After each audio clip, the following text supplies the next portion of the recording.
в зоопарк сьогодні. Подивимось, як воно буде.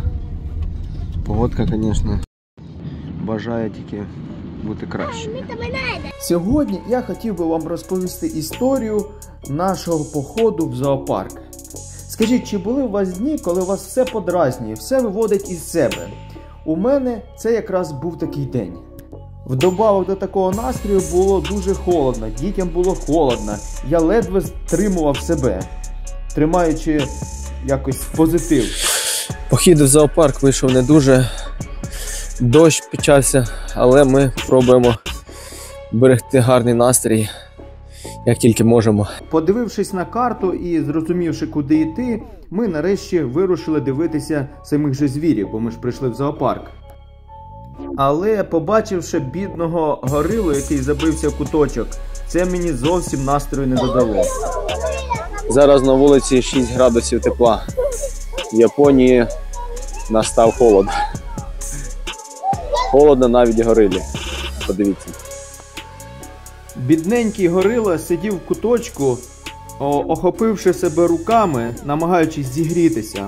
А інший горила, мабуть, сидів і думав, і скільки буде продовжуватися цей цирк, я вже заморився. Ситуація почала змінюватися, коли я побачив, як діти радіють оцим маленьким мавпочкам, які бігають в клітці. Шкода, звичайно, що вони в клітці, але що поробиш, такі умови зоопарку. Тобто суть в тому, що мені, ви знаєте, вдалося якось відірватися від власних емоцій і радіти тим, що діти щасливі.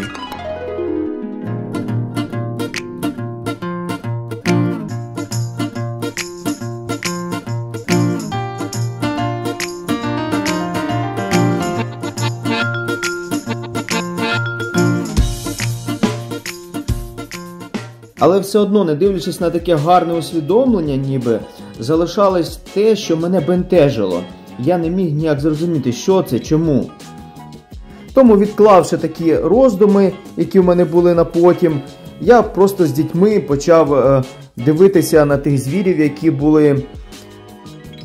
Ну і побачив, що деякі звірі від холодної погоди навіть у виграші. Наприклад, пінгвінчики серед інших звірів, мабуть, були найживіші, тому що холодна погода для них – це їхня стихія. Побачивши страусів, а також інших невідомих для мене птиць, я почав з цікавістю роздивлятися, шукати, звідки вони родом. Найбільше мене вразила ось ця птиця. Вона, знаєте, так дивилася своїм оком прямо мені якось аж всередину. Ну і ще ми побачили рожеві фламінго, як же ж без них. Вони додали такої якоїсь ізюминки всьому цьому процесу. Завершувався наш похід по зоопарку, це зустріч з хижаками. Я дивився на лева і згадав про свої хвилювання. А хвилювання було в тому, що я не міг зрозуміти, звідки в мене взявся цей негатив на початку, а також як боротися з подразливістю. І в один момент, коли ми вже поверталися додому, наші друзі запросили нас відвідати гарячої страви.